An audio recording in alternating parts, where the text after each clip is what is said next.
누가는 예수님의 유언 말씀에 이어서 승천에 대한 기록을 하고 있습니다. 이제 내 증인이 되리라 하는 마지막 사명을 말씀하신 이후에 이제 떠날 준비를 하신 거죠. 오늘 9절은 예수님이 어떻게 떠나시는가 장면을 자세히 보여주고 있습니다. 오늘 이 승천하신 장면은 환한 어떤 분위기 속에서 구름에 휩싸여서 올라가시는 그 장면을 이야기하고 있습니다. 주님의 승천을 바라보는 이 제자들이 마음이 어떠했을까? 여러분 어떻게 생각하세요? 너무나 기쁘고 환호하고 즐거워했을까? 아니면 당황스럽고 깜짝 놀랐을까? 여러분 어떻게 생각하십니까? 아마 제자들의 그 감정은 망연자실, 이것이 정확 표현할 수 있고요.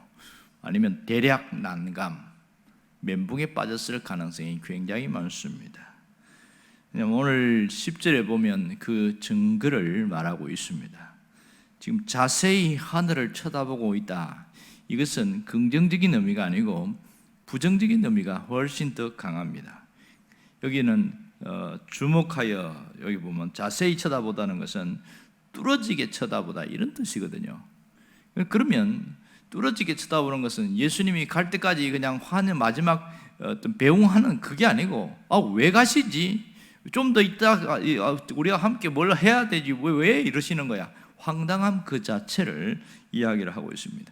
그 다음 이어지는 얘기 보면 천사들이 하는 말에서도 정확하게 알 수 있어요. 어찌하여 이렇게 쳐다보느냐 이러면서 이야기하는 거 보면 굉장히 그들의 비통함을 여기서 읽어낼 수가 있는 것이죠. 왜 제자들은 이렇게 예수님의 승천 장면에 환영하지 못했을까? 그것은 예상하지 못한 일이었기 때문입니다. 예수님이 승천하신다는 것을 잊어버렸겠지요. 사실은 예수님이 모든 사건에 대해서 이야기를 하셨어요. 살아 계실 때에도 내가 대제사장에게 신문을 받고 사흘 어떤 고난을 당하고 또 그리고 사흘 만에 또 살아난다 이 얘기했지만 그 제자들의 관심사가 아니었기 때문에 예수님이 잡힌다는 사건 자체도 이해를 못했을 뿐만 아니라 부활은 더더욱 이해를 못했죠. 아무도 부활은 예상하지 못한 일이었어요. 수도 없이 얘기해줘도 관심사가 아니니까. 승천도 마찬가지였습니다. 예수님이 승천하실 것을 얘기하셨단 말이에요. 그런데도 그것을 잊어버렸어요. 제가 찾아보니까 마가복음, 누가복음 아주 자세하게 나오고 있어요. 승천하실 것에 대해서 얘기를 했지만 관심사가 아니니까 그들이 생각하지 않은 거지요. 사실 예수님이 잡히실 때에 굉장히 힘들었어요. 그들이 모든 것을 자신의 개인 비전을 잃어버렸죠. 개인 비전이 뭡니까? 한 자리 하는 거죠. 그런데 부활하신 이후에는 굉장한 환희의 어떤 기쁨이 있었습니다. 와, 이제 주님이 나라를 다시 이스라엘 나라를 회복하시겠구나. 모두들 그렇게 생각하고 있었습니다. 그래서 궁금한 제자 한 명이 묻습니다. 이스라엘 나라를 회복할 때가 이때입니까? 이렇게 묻습니다. 그러니까 예수님의 나라와 말씀하신 나라와 이 백성들이 제자들이 하는 나라는 너무 차이가 많았던 거죠. 지금 제자들이 하는 것은 로마를 정복하고 다윗 왕국을 세운 이스라엘 나라를 이야기하고 있고 주님은 영적인 하나님의 나라, 하나님이 세우시는 그런 왕국을 얘기를 하고 있는데 관심사가 너무 달라진 거죠. 예수님이 너희들이 지금 알 바가 아니다 이러면서 즉답을 피하신 것을 알 수가 있습니다. 자, 그 다음에 이어지고 마지막 지상 명령이라고 하는 위대한 명령, 그레이트 미션, 커미션이죠. 이것을 얘기한 다음에 승천하신 거죠. 오늘 이 예수님의 승천은 너무나 그들에게 황당하게 느껴졌습니다. 어찌 설득을 해볼 시간도 없어요. 그냥 올라가시니까. 그런 상황에서 이 제자들에게는 승천이라는 개념 자체가 별로 없어요. 그 이스라엘 백성들은 그렇습니다. 승천이라는 개념이 없어요. 여러분 구약에도 그런 사건이 있는 거 아시지요? 엘리야가 불말과 불수레에 이끌려서 승천했을 때에 그 엘리야 밑에서 배웠던 그 생도들, 선지자, 그러니까 신학생들이죠. 그들이 그 개념을 없으니까 아니 혹시 어디 떨어질지 모른다 그러면서 엘리사에게 하도 때를 써가지고 50명씩 뿔뿔이 흩어져가지고 이 산 저 산 뒤지면서 찾잖아요. 3일 동안을 찾다가 아무리 찾아봐도 없는데요 하고 풀이 죽어갖고 돌아오는 장면, 그런 거 보면 승천은 그들에게 개념이 전혀 있지 않는 그런 모습인 것을 알 수가 있지요. 분명한 것은 예수님의 이 승천 장면은 비밀리 이루어진 것이 아니고 공개적으로 이루어졌다는 사실을 우리가 여기서 주목해 봐야 됩니다. 그러니까 이 올리워졌다, 승천이라는 단어인데 이것은 어느 한 우주의 한 부분에 가 계신다는 게 아니고 피조 세계에서 천상 세계로 올라간다는 것이고, 이 땅에 계신 예수님이 하나님의 보좌로 가신다는 이 개념이 있는 것을 알 수 있습니다. 그런데 이 예수님의 승천 사건은 기독교 신앙의 굉장히 뼈대가 되는 중요한 사건입니다. 그러니까 우리가 기독교 신앙 이야기하면 십자가와 부활, 재림, 이것으로 거의 이어지거든요. 이게 굉장히 중요한 뼈대인데 여기에 전적인 신앙 고백의 승천은 별로 이야기를 하지 않아요. 순식간에 일어나는 일이니까. 그런데 만일 예수님의 승천 사건을 기록하지 않고 빼버렸으면 어떻게 됐을까?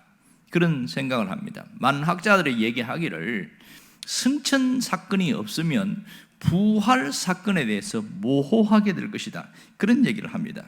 그러니까 부활과 재림 사이에 승천이 있었기 때문에 이 부활 사건의 확실성, 역사성이 증명되어지고 또 승천하셨기 때문에 재림할 것이다, 그것을 분명히 이야기를 하고 있거든요.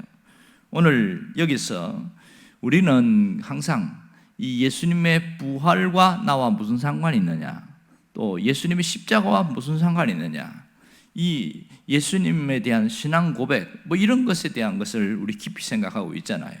오늘 여기서 정말 중요한 것은 승천 사건이 기록되어졌다는 것이 굉장히 중요합니다. 마가복음, 누가복음, 사도행전, 히브리서, 거기에 승천에 대해서 저마다 이야기하지만 조금 관점의 차이는 있습니다. 그러나 분명한 것은 이것이 보여주는 건 뭐냐, 사실성, 이 사건이 있었다, 역사성에 대한 얘기가 되겠습니다. 정말 이 승천이 없었으면 부활 사건 자체도 철학화되거나 관념화될 가능성이 많습니다. 역사성으로 받아들이기 어려워진 거지요. 그 다음에 이 재림 사건도 마찬가지고요. 이것을 하나의 신화화할 수 있습니다. 그러나 승천 사건이 있었기 때문에 다시 온다는 그 말이 직접 우리가 보는 데서 맞이할 수 있을 것이다, 이런 생각을 하게 된 거죠. 정말 오늘 그러면 도대체 이 승천 사건이 나와 무슨 상관이 있냐는 거예요. 내가 신앙생활하는 오늘 이 시점에서 무슨 상관이 있느냐, 이것이 우리의 고민이며 궁금증이라 할 수 있겠지요. 자, 만일 이렇게 한번 생각해 봅시다. 우리가 2000년 전에 예수님의 승천의 그 현장에 있었다면 나는 어떻게 생각하고 있었을까? 제자들과 다르게 예수님이 승천을 환희와 기쁨으로 받아들이고 그렇게 잘 가시라고 할 수 있겠느냐는 겁니다. 아마 우리도 마찬가지 아닐까요? 쓸쓸하고 외롭고 슬프고 왜 가실까? 함께 하신다고 했는데 왜 가실까? 그런 비통한 마음들이 있을 가능성이 굉장히 많습니다. 오늘 정말 중요한 것은 우리가 어떻게 신앙생활을 할 것인가, 이런 부분을 이 자리에서 한번 봐야 됩니다. 예수님의 승천 사건이 왜 중요하냐면 내가 믿는 그 신앙의 확실성입니다. 내가 믿는 그 신앙, 이 확고한 신앙으로서 있을 수 있기 때문에 승천 사건은 대단히 중요한 것이지요. 부활이 중요한 만큼 승천도 중요하다. 부활 신앙이 소중한 만큼 승천하신 그 일도 굉장히 중요하다는 거예요. 우리 신앙의 말입니다. 자, 보세요. 예수님의 승천 사건은 모든 두려움을 파괴하는 능력이라는 것을 알 수 있습니다. 부활과 마찬가지로 예수님이 승천하셨다는 것은 사탄이 하는 모든 일을 멸한다, 이런 얘기 하셨어요. 그것이 증거가 되거든요. 요한일서 3장 8절에 보면 그런 이야기 하죠. 예수님이 오신 것은 마귀의 일을 멸하랍니다, 그렇게 이야기하고 있어요. 그 중에 두려움이라는 것이 있습니다. 가장 큰 것은 눈앞에 있는 사건 이전에 우리에게 두려움이라는 그런 존재들로 우리에게 찾아오는 경우가 많습니다. 사실 두려움은 하나님이 주신 그런 감정이 아니란 말이에요. 거의 사탄이 씨를 뿌리는 그런 감정 중에 하나인데, 어떤 사건이나 충격적인 일이나 무슨 일이 생기면 반사적으로 두려움이 찾아와요. 그것은 항상 본능적으로 나타나 있는 부분인데, 그 존재 자체가 사탄이 하는, 마귀가 하는 일이란 말입니다. 우리를 멸하기 위해서, 우리를 좌절케 하고 우리를 주저앉게 만들려는, 영혼을 못 건드려도 삶은 충분히 건드릴 수가 있거든요. 그래서 그 두려움을 주는 것이 끊임없이 우리 삶 속에 이어지게 있는데, 예수님의 승천 사건으로 말미암아 그 어떤 두려움도 파괴하는 강력한 능력을 우리에게 주셨다는 거예요. 왜냐하면 승천하신 그분이 우리와 함께하고 있고 우리가 동행하고 있다는 사실을 알기만 하면 얼마든지 이길 수 있습니다. 두려움의 순식간에 감정은 밀려올 수 있지만 두려움에 빠져서 허우적대지는 않을 수 있습니다. 왜냐하면 그분이 성천하셨고 그분이 또 나와 함께 하시고 여기에 계시고, 그러므로 우리가 함께 갈 수 있는 거기 때문에 그렇습니다. 우리가 해야 될 것은 모든 두려움을 파괴하라는 거예요. 우리에게 오는 두려움의 감정은 일반적인 것이지만 거기에 빠지지 않으려고 하면 모든 두려움을 예수님의 사건을 통해서 강력하게 밀어내는 그 일들이 날마다 되어질 때 우리는 어떤 사람이 되냐? 강하고 담대한 사람이 되어집니다. 주님이 원하시는 것은 강하고 담대함입니다. 여호수아처럼 새로운 미션을 시작할 때도 두렵지요. 그러나 주님이 뭐라고 했어요? 마음을 강하게 하고 담대하게 하라. 비단 여호수아에게만 하는 것이 아니라 오늘 우리에게도 마찬가지입니다. 지금 살고 있는 우리의 현실 속에 수도 없는 고민들이 생기고 또 걱정번심거리들이 생기고, 그러면서 두려움이라는 것이 우리를 계속 그림자처럼 따라다닙니다. 이때에 가져야 할 마음은 강하고 담대합니다. 예수님의 승천 사건이 바로 그것을 증명해 주고 있습니다. 또 하나는 예수님의 승천 사건은 우리를 존귀한 자로 만드신다는 예표입니다. 자, 예수님이 이 땅에 오실 때는 가장 낮은 자로 오셨고 가장 비참한 모습으로 오셨습니다. 그리고 살아갈 때도 사람들에게 존경과 인정을 받는 것이 아니고 종교 지도자들로부터 계속 무시를 받고 멸시를 받고 그렇게 살아와 오셨어요. 그런데 그분이 다시 부활하신 이후에 승천하셨다는 것은 가장 존귀한 자가 되었다는 증거입니다. 빌립보서 2장에도 그것을 이야기합니다. 예수님이 오실 때는 낮은 자로 오셨지만 예수님이 올라가실 때는 가장 존귀하게 하셨다. 하나님이 그를 높여 존귀하게 하셨다는 겁니다. 그 증거가 뭡니까? 하나님 보좌 우편에 계신다는 겁니다. 예수님의 승천 사건은 우리가 이 땅에 살아가면서도 존귀한 자로 살 수 있도록 모든 길을 열어놓으셨다는 것을 분명히 알아야 됩니다. 그러니까 그분과 함께하고 그분과 같이 가고 그분과 삶을 나누게 되어지면 우리를 결국 어떤 자로 세우냐면 존귀한 자로 세워나가신다는 겁니다. 오늘 이 땅을 살아가면서 하나님 앞에서도 존귀한 자가 되고 사람들 앞에서도 존귀한 자가 되어야 됩니다. 내가 누군가에게 인정을 받고 존중을 받고 존경을 받는다는 것, 이것은 존귀한 자의 증명입니다.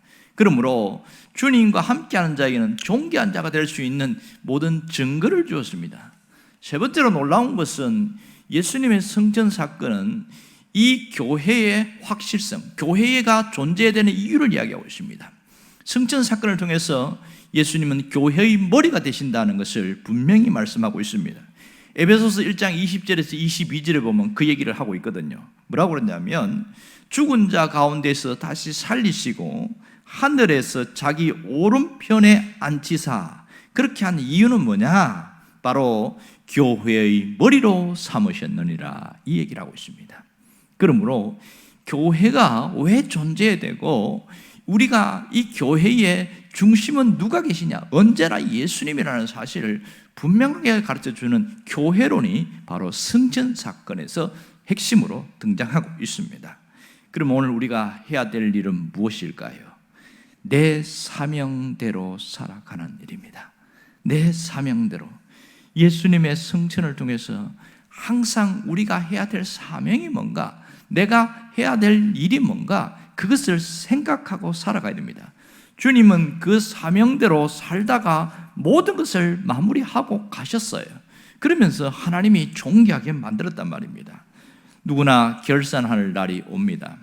그때에 승천하신 예수님 가까이 갔을 때, 그때 그 주님을 만났을 때 어떤 감정일까요? 벅차고 기쁘고 감격스럽고 얼마나 고마울 거예요. 뒤에서 토닥토닥 하면서 너 정말 수고 많이 했다. 이 땅에서 나처럼 참 그렇게 고생을 하고 사람들로부터 인정받지 못하고 하더니 이제 내가 너를 인정한다 하면서 주님이 말씀하실 거란 말입니다. 우리는 늘 이런 고백을, 이런 주님의 음성을 들어야 됩니다. 착하고 충성된 종아. 그 음성 하나면 모든 것이 족합니다. 우리가 무엇을 더 바라겠어요? 하나님 앞에 인정받는 것이 가장 최고 아니겠어요? 오늘 내게 주신 저마다 사명이 있단 말입니다. 달란트가 있고 재능이 있고 시간이 있고 은사가 있고 내게 주신 그것을 그냥 썩히지 말자는 거죠. 이왕 마지막 결산한 날을 향하여 우리가 가고 있다면 그것을 어떻게 하든지 사용해서 선하게 쓰고 주님이 원하는 방향으로 살아가서 주님이 기뻐하는, 주님이 가장 흡족해하는 그런 사람으로 세워지기를 주의 이름으로 축원합니다. 기도하겠습니다.